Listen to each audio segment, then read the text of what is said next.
اللہ تعالیٰ کے مبارک نام۔ اللہ تعالیٰ کے مبارک ناموں کی دو اقسام۔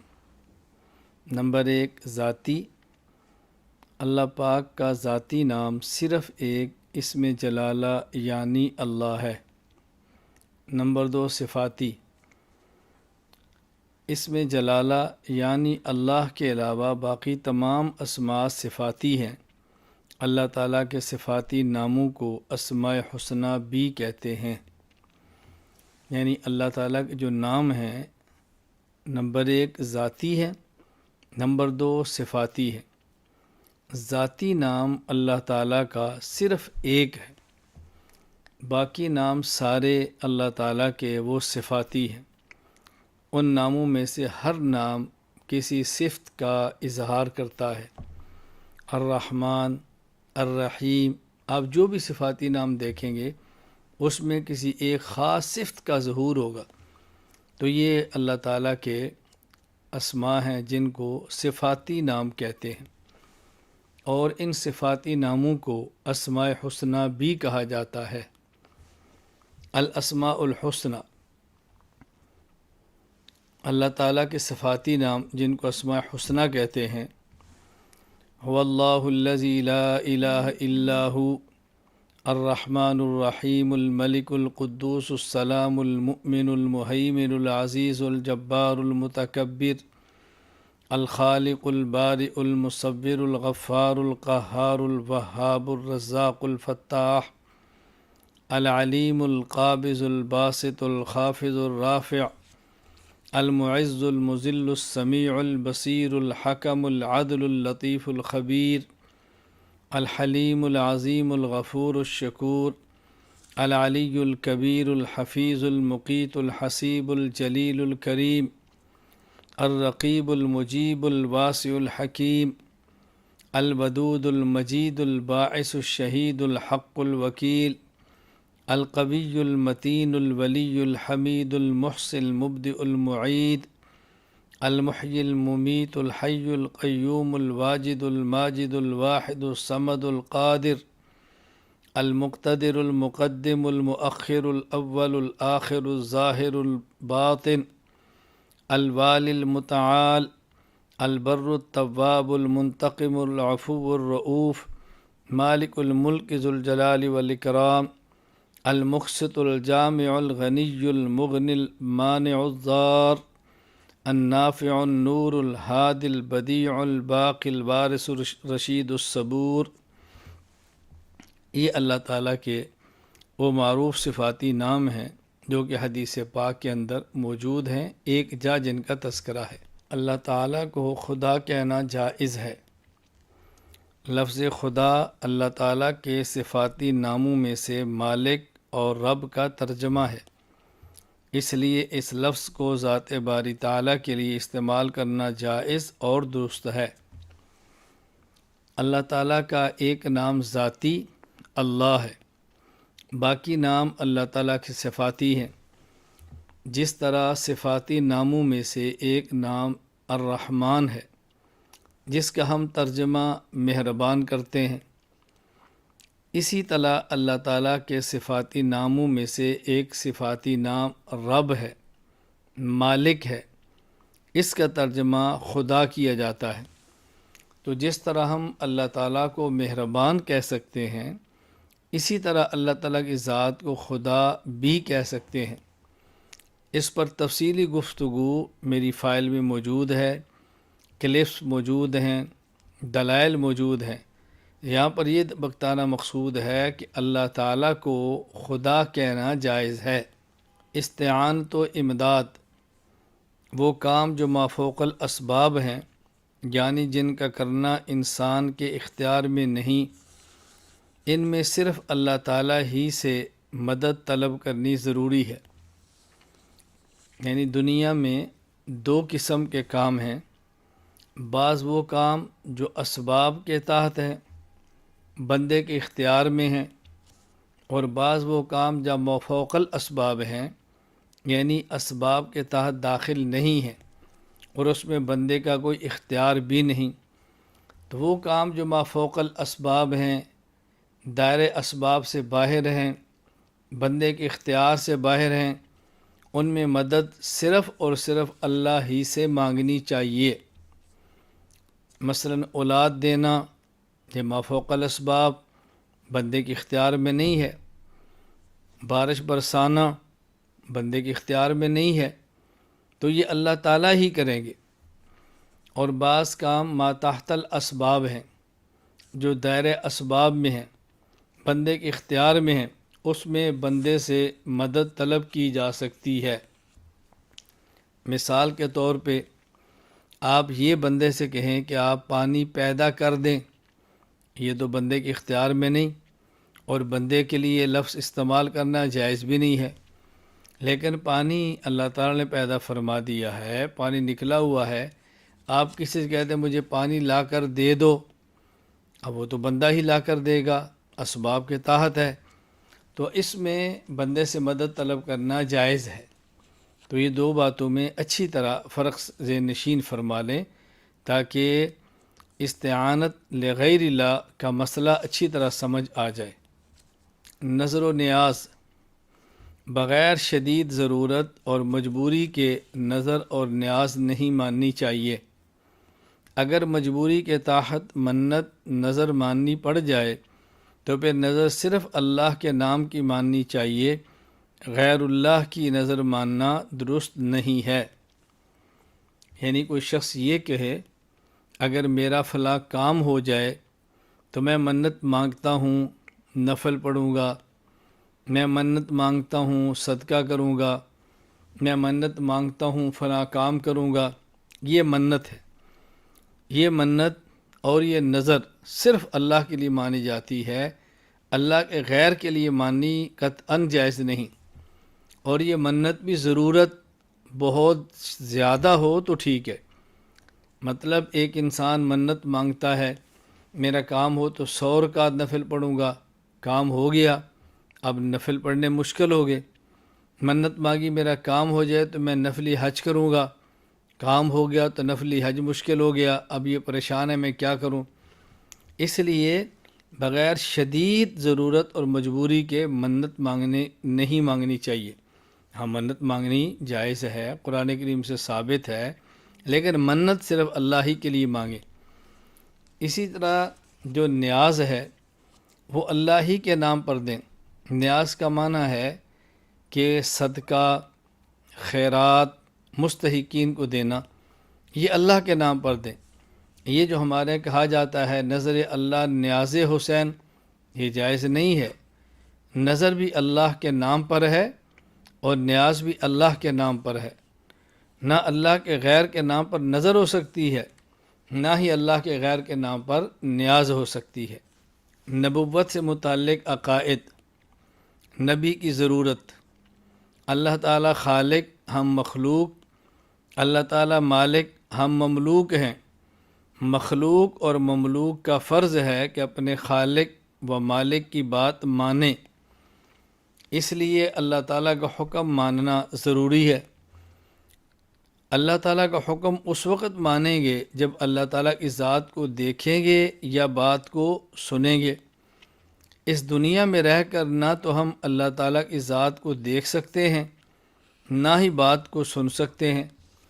اس لیے ایسے واسطے کی ضرورت ہے جس نے بالواسطہ یا بلا واسطہ اللہ تعالیٰ کی ذات کو دیکھا یا بات کو سنا ہو، اور وہ واسطہ رسول اور نبی کی ذات ہے۔ اللہ تعالیٰ خالق، ہم مخلوق، اللہ تعالیٰ مالک، ہم مملوک۔ مخلوق نے خالق کی، مملوک نے خالق کی بات کو ماننی ہے۔ کسی بھی شخص کی بات کو تب مانیں کہ اس کی ذات کو دیکھیں، کہ اس نے اشارہ کیا ہو تو ہم دیکھ لیں، یا اس کی بات کو سنیں، وہ کوئی بات بولے اور ہمارے کان تک پڑ جائے تو ہم بات مانیں گے۔ اگر کسی کی ذات کو دیکھ نہیں سکتے، بات کو سن نہیں سکتے تو اس کی بات مانیں گے کیسے؟ ظاہر ہے پھر اس ذات کے اور ہمارے درمیان واسطہ ہونا چاہیے جو ان کی بات ہم تک پہنچائے، ان کی بات ہم تک نقل کرے۔ وہ واسطہ ہے رسول اور پیغمبر کی ذات۔ کسی نبی نے براہ راست اللہ کی ذات کو دیکھا ہے جس طرح ہمارے رسول اکرم صلی اللہ علیہ وسلم، اور کسی نے اللہ تعالیٰ کی ذات کو براہ راست نہیں دیکھا۔ کسی نے براہ راست اللہ کی بات کو سنا ہے، جس طرح موسیٰ علیہ السلام ہمارے پیغمبر پاک صلی اللہ علیہ وسلم، اور کسی نے براہ راست نہیں سنا، بواسطہ ملائکہ سنا ہے. تو یہ جو ہمارے اور اللہ کے درمیان واسطہ ہے، یہ واسطہ نبی ہے اور یہ واسطہ رسول ہے. نبی کی تعریف. نبی ایسے انسان کو کہتے ہیں جو مبعوث من اللہ، معصوم عن الخطا اور مفروض الاتباع ہو. یعنی وہ انسان اللہ تعالیٰ کی طرف سے مبعوث ہو، صغیرہ اور کبیرہ گناہوں سے پاک ہو، اور اس کی تابعداری کرنا فرض ہو. ان صفات کو انبیاء کے علاوہ کسی انسان کے لیے ثابت کرنا، اگرچہ اس کے لیے نبی کا لفظ استعمال نہ کیا جائے، کفر ہے. نبی کی تعریف میں بنیادی طور پر 4 چیزیں ہیں. نمبر 1 انسان ہو، نمبر 2 مبعوث من اللہ، اللہ کی طرف سے ہو، نمبر 3 معصوم عن الخطا، چھوٹے اور بڑے گناہ سے پاک ہو، نمبر 4 مفروض الاتباع، اس کی بات کو ماننا فرض ہو. یہ 4 اوصاف بنیادی طور پر نبی کی تعریف میں شامل ہیں. اب اگر کوئی شخص بعد میں کسی انسان کو مبعوث من اللہ بھی مانے، معصوم عن الخطا بھی مانے، مفروض الاتباع بھی مانے، اور یہ بھی کہے کہ میں اس کو نبی نہیں مانتا، تو پھر کیا مانتے ہو؟ رسول اکرم صلی اللہ علیہ وسلم کو خاتم الانبیاء اور آخری نبی ماننے کا معنی یہ ہے کہ آپ کے بعد کسی بھی انسان کو مبعوث من اللہ، معصوم عن الخطا اور مفروض الاتباع نہ مانا جائے. لیکن اگر کوئی شخص رسول اکرم صلی اللہ علیہ وسلم کے بعد کسی انسان کو مبعوث من اللہ بھی مانے، معصوم عن الخطا بھی مانے، مفروض الاتباع بھی مانے، اور پھر یہ بھی کہ میں ختم نبوت کا قائل ہوں، تو وہ جھوٹ بولتا ہے. یہ ختم نبوت کا قائل نہیں ہے بلکہ ختم نبوت کا منکر ہے. تو نبی کی تعریف میں یہ 4 بنیادی اوصاف ہیں جس کو ذہن میں رکھنا ضروری ہے. نبی مرد ہوتا ہے، نبی ہمیشہ مرد ہوتا ہے، عورت نبی نہیں بن سکتی، اور جنات کے لیے بھی انسان ہی نبی ہوتا ہے. یعنی جب ہم نے یہ بات کہی کہ نبی کے لیے بنیادی طور پر 4 اوصاف کا ہونا ضروری ہے، انسان ہو، مبعوث من اللہ ہو، معصوم عن الخطا ہو، مفروض الاتباع ہو. تو کوئی بندہ کہ یہ 4 صفتیں تو عورت کے اندر بھی ہیں، عورت بھی تو انسان ہو سکتی ہے، عورت بھی مبعوث من اللہ ہو سکتی ہے. تو پھر ہم نے کہا نہیں، بات اچھی طرح سمجھیں. جب ہم یہ بات کہتے ہیں کہ نبی کے لیے ضروری ہے کہ انسان ہو، تو ایک ہوتا ہے انسان کامل، ایک ہوتا ہے انسان ناقص. اس انسان سے مراد انسان کامل ہے، اور انسان کامل مرد ہوتا ہے، عورت نہیں ہوتی. عورت ناقصۃ العقل بھی ہے، عورت ناقصۃ الدین بھی ہے. اس لیے عورت کبھی بھی نبی نہیں بن سکتی. اور یہ بات بھی ذہن نشین فرما لیں، چونکہ نبی کے لیے انسان ہونا ضروری ہے. فرشتہ انسان نہیں ہے، جنات انسان نہیں ہے. اس لیے جس طرح فرشتہ نبی نہیں ہو سکتا، اس طرح جن بھی نبی نہیں ہو سکتا. تو جنات کے لیے بھی نبی انسان ہی ہوتا ہے. انسان کے علاوہ فرشتہ یا جن یہ نبی نہیں ہو سکتا. نبی کی ذات بشر، صفت نور. نبی اپنی ذات کے اعتبار سے بشر اور انسان ہوتے ہیں، اور اپنی صفت کے لحاظ سے نور ہوتے ہیں. جن آیات اور احادیث میں انبیاء علیہ السلام کو بشر فرمایا گیا، وہاں مراد ذات نبوت ہے، اور جہاں نور فرمایا گیا وہاں مراد صفت نبوت ہے. یہ عقیدہ اچھی طرح ذہن نشین فرما لیں، اور اس عقیدے کو اچھی طرح سمجھ لیں تاکہ الجھن پیدا نہ ہو. جب ہم نے کہا کہ نبی کی تعریف میں بنیادی طور پر 4 چیزیں ہیں، ان میں پہلی چیز کیا ہے؟ انسان ہو. یہ نبی کی ذات ہے کہ وہ انسان ہو، بشر ہو، آدم ہو، یہ بات اچھی طرح ذہن نشین فرمائیں۔ اس لیے نبی کی ذات وہ ہمیشہ بشر ہے۔ ہاں جو نبی کی اس صفات ہیں وہ صفات نور ہیں۔ اب جو لوگ کہیں قرآن کریم میں نبی کے لیے لفظ بشر آیا ہے، اس سے مراد نبی کی ذات ہے، اور جو کہیں قرآن کریم میں نبی کے لیے لفظ نور آیا ہے تو وہاں نور سے مراد صفت نبوت ہے۔ تو نبی ذات کے اعتبار سے بشر ہوتا ہے اور نبی اپنی صفات کے لحاظ سے نور ہوتا ہے۔ تو یہ بات اچھی طرح ذہن نشین فرما لیں۔ اب آیات کا آیات سے، احادیث کا احادیث سے اور آیات کا احادیث سے کبھی بھی ٹکراؤ اور تعارض نہیں ہوگا۔ نبی اور رسول میں فرق: رسول وہ ہے جو نئی شریعت لائے، اور نبی وہ ہے جو نئی شریعت نہ لائے بلکہ پہلی شریعت کی تعلیم دے۔ نبی اور رسول میں بنیادی فرق: نبی بھی انسان، رسول بھی انسان۔ نبی مبعوث من اللہ، رسول بھی مبعوث من اللہ۔ نبی معصوم عن الخطا، رسول بھی معصوم عن الخطا۔ نبی مفروض الاتباع، رسول بھی مفروض الاتباع۔ پھر فرق کیا ہے؟ رسول وہ ہے جو مستقل شریعت لائے، نبی وہ جس کی مستقل شریعت نہیں ہے بلکہ اس سے پہلے جو رسول ہے اسی کی شریعت کے مطابق وہ چلے۔ ہاں اس پر چونکہ وحی آتی ہے، چونکہ جبریل آتا ہے، اس لیے اس کو نبی کہتے ہیں۔ تو نبی اور رسول میں فرق: رسول وہ جو نئی شریعت لائے اور نبی وہ جو پہلے ہی رسول کی شریعت کو لے کر آگے چلے۔ تعداد انبیاء و رسول علیہم السلام: انبیاء اور رسول علیہ السلام کی تعداد 1,24,000 کم و بیش ہے۔ انبیاء اور رسول ان کو ملائیں تو تعداد کتنی بنتی ہے؟ 1,24,000۔ کم و بیش کا معنی کہ یہ نہیں کہ 1,24,000 سے ایک نیچے اور ایک اوپر نہیں، یہ تعداد امر تقریبی ہے، یعنی تقریباً 1,24,000 ہیں۔ اب 10-15 کچھ اوپر یا نیچے ہوں تو اس سے کچھ فرق نہیں پڑتا۔ نبوت کا دوام: انبیاء کرام علیہم السلام وفات کے بعد بھی اپنی مبارک قبروں میں اسی طرح حقیقتاً نبی ہیں جس طرح وفات سے پہلے ظاہری حیات مبارکہ میں نبی تھے۔ البتہ باقی تمام انبیاء علیہ السلام کی شریعت منسوخ ہو چکی ہے اور قیامت تک کے لیے نجات کا مدار حضرت صلی اللہ علیہ وسلم کی شریعت پر ہے۔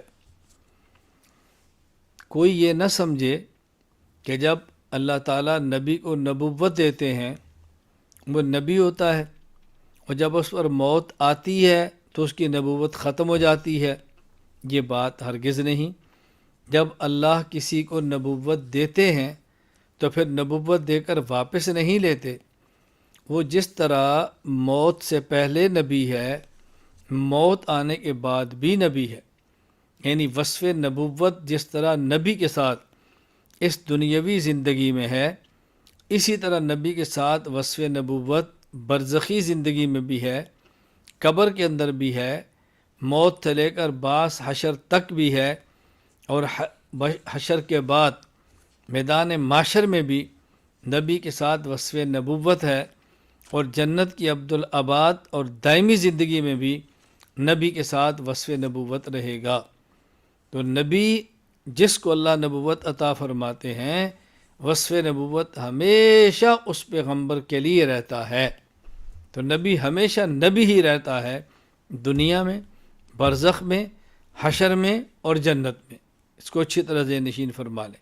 انبیاء علیہم السلام کی عظمت: کائنات کی تمام مخلوقات میں سب سے اعلیٰ مرتبہ اور مقام حضرات انبیاء علیہ السلام کا ہے، اور حضور اکرم صلی اللہ علیہ وسلم تمام انبیاء علیہ السلام سے افضل، اعلیٰ اور تمام انبیاء علیہ السلام کے سردار ہیں۔ کائنات میں انسان اشرف المخلوقات ہے، اور اشرف المخلوقات میں انبیاء علیہ السلام اعلی البشر ہیں، افضل البشر ہیں، اور انبیاء علیہ السلام میں حضرت رسول اکرم صلی اللہ علیہ وسلم نبی الانبیاء ہیں، امام الانبیاء ہیں، خاتم الانبیاء ہیں، سب سے افضل ہیں۔ اللہ تعالیٰ کی ذات کے بعد اشرف المخلوقات اولاد آدم ہے، اور اولاد آدم میں اشرف انبیاء ہیں۔ انبیاء میں اشرف سب سے آخری نبی حضرت محمد مصطفیٰ صلی اللہ علیہ وسلم ہے۔ انبیاء علیہ السلام کی نیند کی حالت میں انبیاء علیہ السلام کی آنکھیں تو سوتی ہیں مگر دل نہیں سوتا، اور نیند کے باوجود انبیاء علیہ السلام کا وضو باقی رہتا ہے۔ جس طرح پیغمبر اور امتی کی زندگی میں اور بہت سارے فرق ہیں، ان میں ایک فرق یہ بھی ہے کہ امتی سو جائے اور نیند اس پہ آ جائے، اس کا وضو برقرار نہیں رہتا۔ ہاں، یہ شرط ضرور ہے کہ امتی سوئے اور ایسی چیز کے ساتھ ٹیک لگا کر سوئے کہ اس کو کھینچیں تو یہ گر جائے، تو یہ نیند ناقض الوضو ہے، اس سے وضو ختم ہو جاتا ہے۔ لیکن نبی جس حالت میں بھی سوئے، نبی کا وضو سونے کے باوجود برقرار رہتا ہے۔ تو گیا امتی کی نیند امتی کے لیے ناقض الوضو ہے، اور نبی کی نیند نبی کے لیے ناقض الوضو نہیں ہے۔ انبیاء علیہ السلام کا خواب، انبیاء علیہ السلام کا خواب بھی ان کی وحی کی طرح وحی ہوتا ہے اور برحق اور سچ ہوتا ہے۔ جس طرح کسی نبی پر بیداری کی حالت میں جبریل امین وحی لے کر آئیں تو وحی ہے، یا بغیر جبرائیل کے واسطہ کے اللہ تعالیٰ کسی اور کیفیت کے ساتھ پیغمبر پر وحی نازل فرمائیں تو وہ بھی وحی ہے۔ اسی طرح جب نبی سو جائیں اور نبی کو خواب آ جائے تو وہ خواب بھی نبی کے لیے وحی ہوتی ہے۔ اس کی مشہور مثال حضرت ابراہیم علیہ السلام کی خواب ہے کہ آپ نے خواب میں اپنے بیٹے اسماعیل کو دیکھا کہ ان کی گردن پہ چھری چلا رہے ہیں، تو آپ نے بیداری کی حالت میں اپنے بیٹے کو پکڑا اور ان کی گردن پہ چھری چلا دی۔ کیوں؟ فرمایا کہ میں نے خواب میں دیکھا ہے، یا بنی انی ارا فی المنام انی اذبحک فانظر ماذا تری، میں نے خواب میں دیکھا تجھے ذبح کر رہا ہوں، تیری کیا رائے ہے؟ تو بیٹے نے کہا یا ابت افعل ما تؤمر، ابا جی جو آپ کو حکم ملا اس پر عمل کریں۔ اب یہاں جو خواب دیکھی ہے اس کو قرآن کہہ رہے امر ربی ہے۔ امر ربی تبھی ہوگا جب اللہ کی طرف سے نبی کی خواب یہ وحی ہوگی۔ باقی ذہن نشین فرما لیں اچھی طرح، ابراہیم علیہ السلام نے یہ نہیں فرمایا کہ میں نے خواب میں دیکھا ہے کیا بیٹا میں نے تجھے ذبح کر دیا ہے، بلکہ فرمایا کہ میں نے خواب میں دیکھا کہ ذبح کر رہا ہوں۔ ایک یہ ہے کہ میں نے خواب میں دیکھا کہ ذبح کیا اور گردن الگ ہو گئی، یہ الگ چیز ہے، اور ایک یہ کہ خواب میں دیکھا گردن پر چھری چلا رہا ہوں، یہ الگ چیز ہے۔ تو جس طرح ابراہیم علیہ السلام نے خواب دیکھا آپ نے اسی طرح پھر کر کے دکھایا۔ انبیاء علیہ السلام کی جس جگہ وفات ہو اسی جگہ تدفین ہوتی ہے۔ اللہ تعالیٰ کے نبی کی جس جگہ وفات ہوتی ہے اسی جگہ تدفین ہوتی ہے۔ نبی کے جسد اطہر کو دوسری جگہ منتقل نہیں کیا جاتا۔ یعنی امتی اور نبی میں ایک فرق یہ بھی ہے کہ امتی جہاں فوت ہوتا ہے وہاں دفن نہیں کرتے، فوت اور جگہ پر ہے، دفن قبرستان کے اندر ہے، لیکن نبی جہاں فوت ہوتا ہے وہیں دفن کر دیا جاتا ہے۔ یہی بات ہم منکرین ختم نبوت مرزائیوں کو قادیانیوں کو کہتے ہیں کہ جس شخص غلام احمد کو تم نبی مانتے ہو وہ تو بیت الخلاء کے اندر مرا ہے، اگر یہ نبی ہوتا تو وہیں دفن ہوتا، تو وہاں دفن نہ ہونا اس بات کی ایک دلیل یہ بھی ہے کہ وہ نبی نہیں ہے۔ اس بات کی دلیل ہے کہ وہ نبی نہیں، یعنی ایک دلیل اس کے نبی نہ ہونے پر یہ بھی ہے کہ جہاں مرا وہاں دفن نہیں ہوا۔ یہ بات اچھی طرح ذہن نشین فرما لیں، نبی جہاں فوت ہو وہیں نبی کو دفن کیا جاتا ہے۔ انبیاء علیہ السلام اپنی قبور میں زندہ ہیں۔ تمام انبیاء کرام علیہ السلام اپنی مبارک قبروں میں اپنے دنیاوی جسموں کے ساتھ بتعلق روح بغیر مکلف ہونے اور بغیر لوازم دنیا کے زندہ ہیں۔ انبیاء علیہ السلام اپنی مبارک قبروں میں زندہ ہیں۔ دنیا والا جسم ہے، اسی سے روح کا تعلق ہے، لیکن جس طرح دنیا میں نماز اور روزے کے پابند ہیں، وہاں نماز اور روزے کا حکم نہیں، اسے کہتے ہیں بغیر مکلف ہونے کے، اور بغیر لوازم دنیا کے زندہ ہے۔ یعنی جس طرح دنیا میں کھانے کے لیے ظاہری خوراک جو ہم دیکھتے ہیں وہ کھائی جاتی ہے، موت کے بعد خوراک یوں نہیں ہے۔ پانی پیا جاتا ہے، موت کے بعد یوں نہیں ہے۔ قضاء حاجت کے لیے جاتے ہیں، موت کے بعد یوں نہیں ہے۔ وہاں کا رزق کیسا ہے وہ اللہ ہی جانتے ہیں، لیکن دنیا کے لوازم کی طرح نہیں ہے۔ گرمی ہو تو پسینہ آئے، ٹھنڈ ہو تو سردی لگے، ایک وقت گزر جائے تو نیند ستائے، اس طرح نہیں ہے۔ پیغمبر بغیر مکلف ہونے کے اور بغیر لوازم دنیا کی قبر میں زندہ ہوتے ہیں۔ مختلف جہتوں کے اعتبار سے اس حیات کے مختلف نام ہیں۔ نمبر 1، حیات دنیاوی، یعنی دنیا والے جسم کو حیات حاصل ہے۔ نمبر 2، حیات جسمانی، یعنی جسم حقیقی و عنصری کو حیات حاصل ہے، جسم مثالی کو نہیں۔ نمبر 3، حیات حسی، یعنی اس حیات کو انبیاء علیہ السلام کا جسم محسوس بھی کرتا ہے۔ نمبر 4، حیات برزخی، یعنی یہ حیات عالم برزخ میں ہے۔ نمبر 5، حیات روحانی، یعنی اس حیات میں اصل بدن ہے اور روح اس کی تابع ہے۔ یہ مختلف نام اس حیات کے ذہن میں رکھ لیں گے تو جو لوگ رسول اللہ صلی اللہ علیہ وسلم اور انبیاء علیہ السلام کی قبر والی حیات کے منکر ہیں، ان کے شبہات سے بچ جائیں گے۔ جب ہم یہ بات کہتے ہیں کہ نبی کی قبر والی حیات یا حیات دنیاوی ہے، وہ کہتے ہیں دنیا تو ختم ہوگی، دنیا میں تو موت آ گئی، اب کیسے حیات دنیاوی ہے؟ ہم کہتے ہیں حیات دنیاوی کا معنی یہ ہے کہ دنیا والے جسم کو حیات حاصل ہے، اور جب ان کی حیات برزخ کے اندر ہے، قبر کے اندر ہے، تو پھر لوگ کہتے ہیں کہ تم ان کو حیات دنیاوی کیوں کہتے ہو؟ ہم نے کہا حیات دنیاوی کا معنی دنیا والے جسم کو حیات، اور ہم اس کو حیات برزخی بھی تو کہہ رہے ہیں، کیونکہ یہ حیات دنیا میں نہیں بلکہ برزخ کے اندر ہے، قبر کے اندر ہے۔ تو پھر اس کو حیات روحانی کیوں کہتے ہو؟ ہم نے کہا اس لیے کہ دنیا میں ظاہری حالات پہلے جسم پر آتے ہیں، جو کہ جسم کے واسطے سے روح پر جاتے ہیں۔ یعنی دنیا میں کان سنے گا، لذت روح محسوس کرے گی، لیکن سنے گا کان اور پھر روح۔ جبکہ موت کے بعد حالات ڈائریکٹ روح پر آتے ہیں، براہ راست روح پر آتے ہیں، اور روح کے واسطہ سے جسم پر آتے ہیں۔ تو وہاں یوں کہ اصل روح ہے، اس لیے اس حیات کو حیات روحانی بھی کہتے ہیں۔ پھر ہم اس کو حیات حسی کہتے ہیں۔ لوگوں کو شبہ ہوتا ہے کہ اگر نبی کی حیات ہے، نبی دنیا سے چلے گئے تو دیکھنے والوں کو حیات محسوس کیوں نہیں ہو رہی؟ ہم نے کہا حیات حسی کا معنی یہ نہیں کہ لوگ حیات کو محسوس کریں، حیات حسی کا معنی وہ نبی جس پر موت آئی ہے وہ حیات کو محسوس فرمائے، یہ حیات حسی ہے۔ تو یہ نام بھی ذہن میں رکھیں، ان کی تشریح بھی ذہن میں رکھیں، کبھی الجھن پیدا نہیں ہوگی۔ انبیاء علیہ السلام اپنی قبور میں نماز پڑھتے ہیں۔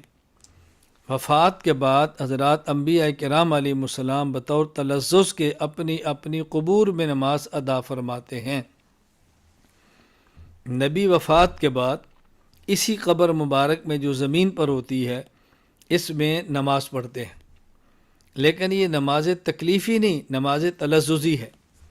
نماز تکلیفی کا معنی ہوتا ہے وہ نماز کہ جس کے پڑھنے کا حکم ہو، اگر پڑھیں تو ثواب، نہ پڑھیں تو عذاب۔ اور نماز تلذذی کا معنی کہ ایسی نماز نہیں کہ پڑھیں تو ثواب، نہ پڑھیں تو عذاب، بلکہ یہ نماز تلذذ کے لیے ہے، جو پڑھیں تو لذت محسوس ہو، نہ پڑھیں تو لذت محسوس نہ ہو۔ تو چونکہ پیغمبر اس لذت کو محسوس کرتے ہیں تو ان کی یہ عبادت نماز تلذذی ہے۔ انبیاء علیہ السلام قبور میں نماز پڑھتے ہیں اور یہ نماز تلذذی ہے۔ اس لیے یہ بات ذہن میں رکھنی ضروری ہے کہ بعض لوگ اعتراض کر دیتے ہیں۔ قرآن کہتا ہے وَاعْبُدْ رَبَّكَ حَتَّىٰ يَأْتِيَكَ الْيَقِينُ، نبی آپ نماز پڑھیں، عبادت کریں موت تک۔ تو جب قرآن کہہ رہا ہے موت تک، تو آپ موت کے بعد کی حیات کیوں مانتے ہیں؟ ہم نے کہا جو دنیا میں موت تک حیات ہے، یہ حیات تکلیفی ہے، جس کے پڑھنے پر ثواب، نہ کرنے پر عذاب۔ اور جو قبر میں حیات تلذذی ہے۔ تو اس آیت میں حکم نماز تکلیفی کا ہے کہ نماز تکلیفی موت تک ہے، اور موت کے بعد جو نماز ہے وہ نماز تکلیفی نہیں بلکہ نماز تلذذی ہے۔ انبیاء علیہ السلام کا مال وراثت میں تقسیم نہیں ہوتا۔ حضرات انبیاء کرام علیہ السلام جب دنیا سے تشریف لے جاتے ہیں تو ان کا مال وراثت میں تقسیم نہیں ہوتا۔ انبیاء علیہ السلام جو مال چھوڑ کر جاتے ہیں وہ امت کے لیے صدقہ بن جاتا ہے، وہ امت کے لیے صدقہ بن جاتا ہے۔ یعنی پیغمبر کا جو مال ہے، پیغمبر کی جو دولت ہے، وہ نبی کی وفات کے بعد ان کے خاندان میں بطور وراثت کے تقسیم نہیں ہوتی، بلکہ پیغمبر پوری امت کا روحانی باپ ہوتا ہے۔ اس لیے پیغمبر کی وفات کے بعد جو دولت ہے وہ بطور صدقہ امت میں تقسیم ہوتی ہے، رشتہ داروں میں بطور وراثت کے تقسیم نہیں ہوتی۔ یہ بات اچھی طرح سے نشین فرما لیں۔ خدائی اختیارات و صفات انبیاء علیہ السلام کے لیے ثابت نہیں۔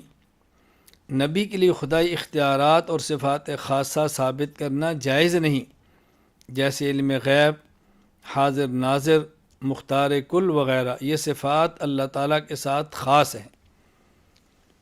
اس میں کوئی شک نہیں کہ پیغمبر کی ذات بہت بڑی ہے، لیکن اس میں بھی کوئی شک نہیں کہ نبی کی ذات جتنی بڑی ہے اللہ تعالیٰ سے چھوٹی ہے۔ اللہ تعالیٰ کے اختیارات نبیوں میں ثابت کرنا جائز نہیں ہے۔ اللہ تعالیٰ کی صفات خاصہ یہ نبی کے لیے ثابت کرنا جائز نہیں ہے۔ عالم الغیب ذات صرف اللہ کی ہے، کوئی نبی عالم الغیب نہیں۔ مختار کل صرف اللہ کی ذات ہے، کوئی نبی مختار کل نہیں۔ قادر مطلق اللہ کی ذات ہے، کوئی نبی قادر مطلق نہیں۔ حاضر اور ناظر ہر جگہ ہونا اللہ کی صفت ہے، کوئی نبی حاضر اور ناظر ہر جگہ نہیں۔ نبی العالمین صلی اللہ علیہ وسلم گزشتہ انبیاء علیہ السلام خاص قوموں، خاص بستیوں یا خاص شہروں کی طرف خاص وقت میں بھیجے جاتے تھے، جبکہ آپ صلی اللہ علیہ وسلم تمام مکانوں، تمام جہانوں اور تمام زمانوں کے نبی ہیں۔ گزشتہ انبیاء کرام علیہ السلام میں سے ہر نبی خاص قوم کا نبی ہوتا، خاص وقت کے لیے ہوتا، خاص جگہ پہ ہوتا، تو ان کا دائرہ نبوت محدود تھا۔ ہمارے نبی کریم صلی اللہ علیہ وسلم کا دائرہ نبوت علم انسانی کے مطابق غیر محدود ہے۔ تمام زمانوں کے نبی ہیں، تمام جہانوں کے نبی ہیں، تمام مکانوں کے نبی ہیں۔ سبحان اللہ۔ پہلے انبیاء صرف نبی ہیں، اور ہمارے پیغمبر پاک صلی اللہ علیہ وسلم نبی العالمین ہیں۔ نبی الانبیاء علیہ السلام، نبی اسے کہتے ہیں جس کا کلمہ امت پڑھے، اور نبی الانبیاء اسے کہتے ہیں جس کا کلمہ امت بھی پڑھے اور انبیاء علیہ السلام بھی پڑھے۔ باقی انبیاء علیہ السلام صرف نبی ہیں، جبکہ ہمارے پیغمبر صلی اللہ علیہ وسلم نبی بھی ہیں اور نبی الانبیاء بھی ہیں۔ وَإِذْ أَخَذَ اللَّهُ مِيثَاقَ النَّبِيِّينَ لَمَّا آتَيْتُكُم مِّن كِتَابٍ وَحِكْمَةٍ ثُمَّ جَاءَكُمْ رَسُولٌ مُّصَدِّقٌ لِّمَا مَعَكُمْ لَتُؤْمِنُنَّ بِهِ۔ حضرات انبیاء کرام علیہ السلام بھی رسول اکرم صلی اللہ علیہ وسلم کی ذات گرامی پر ایمان لائے ہیں۔ ایمان لانے کا معنی یہ ہے کہ ہمارے نبی پاک کا کلمہ پڑھا ہے۔ تو نبی اور نبی الانبیاء میں فرق سمجھ لیجیے۔ نبی جو امت کا نبی ہو، نبی الانبیاء جو نبیوں کا بھی نبی ہو۔ نبی جس کا کلمہ امت پڑھیں، نبی الانبیاء جس کا کلمہ انبیاء بھی پڑھیں۔ تو حضرت آدم سے لے کر عیسیٰ علیہ السلام انبیاء ہیں، اور ہمارے حضرت محمد صلی اللہ علیہ وسلم خاتم الانبیاء ہیں، امام الانبیاء صلی اللہ علیہ وسلم۔ حضرت صلی اللہ علیہ وسلم کو یہ اعزاز حاصل ہے کہ معراج کے موقع پر آپ صلی اللہ علیہ وسلم نے تمام انبیاء علیہ السلام کو نماز پڑھائی ہے اور امام الانبیاء علیہ السلام کے لقب سے سرفراز ہوئے ہیں۔ گزشتہ انبیاء میں سے ہر نبی نے اگر نماز پڑھائی ہے تو اپنی امت کو پڑھائی ہے۔ ہمارے پیغمبر پاک صلی اللہ علیہ وسلم نے نماز پڑھائی ہے تو امت کو بھی پڑھائی ہے، نبیوں کو بھی پڑھائی ہے۔ تو جس کے مقتدی صرف امتی ہوں وہ نبی ہے، اور جس کے مقتدی انبیاء بھی ہوں وہ امام الانبیاء ہے۔ تو ہمارے حضرت محمد مصطفیٰ صلی اللہ علیہ وسلم صرف نبی نہیں، امام الانبیاء ہے۔ گزشتہ انبیاء علیہ السلام انبیاء تھے اور ہمارے پیغمبر پاک صلی اللہ علیہ وسلم امام الانبیاء ہیں، افضل الانبیاء صلی اللہ علیہ وسلم۔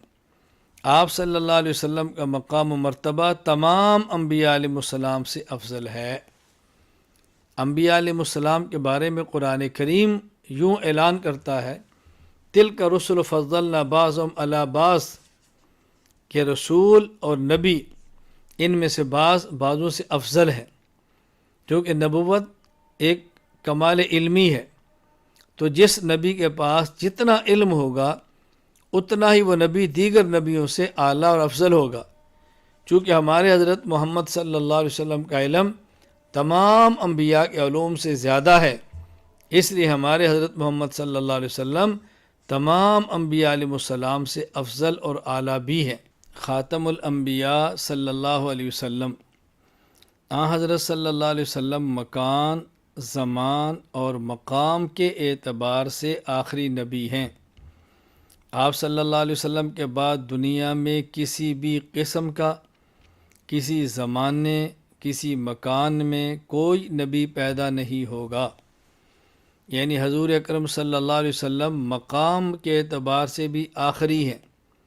آپ کے بعد آپ کے اوپر کسی کا مقام بھی نہیں، مکان کے اعتبار سے بھی آخری ہیں۔ یعنی آپ کے بعد کسی مکان، کسی جگہ میں بھی کوئی نبی پیدا نہیں ہوگا۔ زمان کے اعتبار سے بھی، یعنی آپ کے بعد کسی زمانے میں بھی کوئی نبی پیدا نہیں ہوگا۔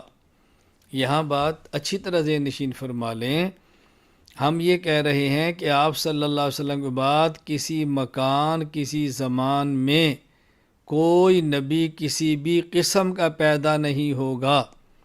کسی بھی قسم کا، تشریعی نبی، غیر تشریعی نبی، ذلی نبی، بروزی نبی، کسی قسم کا کوئی نبی۔ اور ہم یہ نہیں کہہ رہے کہ نبی آئے گا نہیں، ہم کہتے ہیں نبی پیدا نہیں ہوگا، کیونکہ حضرت عیسیٰ علیہ السلام آسمان پر زندہ ہیں، وہ قیامت سے پہلے نازل ہوں گے، نبی بھی ہوں گے، امتی بھی ہوں گے، لیکن وہ پیدا ہوں گے، وہ نازل ہوں گے، پیدا نہیں ہوں گے۔ اور ہم یہ کہہ رہے ہیں کہ حضور صلی اللہ علیہ وسلم کے بعد کسی بھی زمان اور مکان میں کوئی نبی پیدا نہیں ہوگا، تاکہ کوئی منکر ختم نبوت یہ آپ کو دھوکہ نہ دے کہ جی آپ کہتے ہیں کوئی نبی نہیں آئے گا تو عیسیٰ علیہ السلام تو آئیں گے۔ اس لیے ہم نے کہا کہ کوئی نبی پیدا نہیں ہوگا، عیسیٰ علیہ السلام پیدا نہیں ہوں گے، بلکہ عیسیٰ علیہ السلام آسمان سے نازل ہوں گے۔ حجیت حدیث، مومن ہونے کے لیے جس طرح اللہ تعالیٰ کی ذات کے ساتھ نبی کی ذات پر ایمان لانا ضروری ہے، اسی طرح اللہ تعالیٰ کی بات کے ساتھ ساتھ نبی کریم صلی اللہ علیہ وسلم کے قول، فعل اور تقریر یعنی حدیث مبارک پر ایمان لانا بھی ضروری ہے۔ جس طرح قرآن کریم حجت شرعیہ دلیل ہے، اسی طرح حدیث پاک بھی حجت شرعیہ اور دلیل ہے۔ جس طرح قرآن پر ایمان لانا ضروری ہے، رسول اکرم صلی اللہ علیہ وسلم کی مبارک حدیث پر بھی ایمان لانا ضروری ہے۔ اگر کوئی شخص قرآن کا انکار کرے تو مسلمان نہیں ہے، اسی طرح اگر کوئی حدیث رسول صلی اللہ علیہ وسلم کا انکار کرے تو وہ بھی مسلمان نہیں ہے۔ قرآن بھی ماننا ہے اور حدیث پاک کو بھی ماننا ہے۔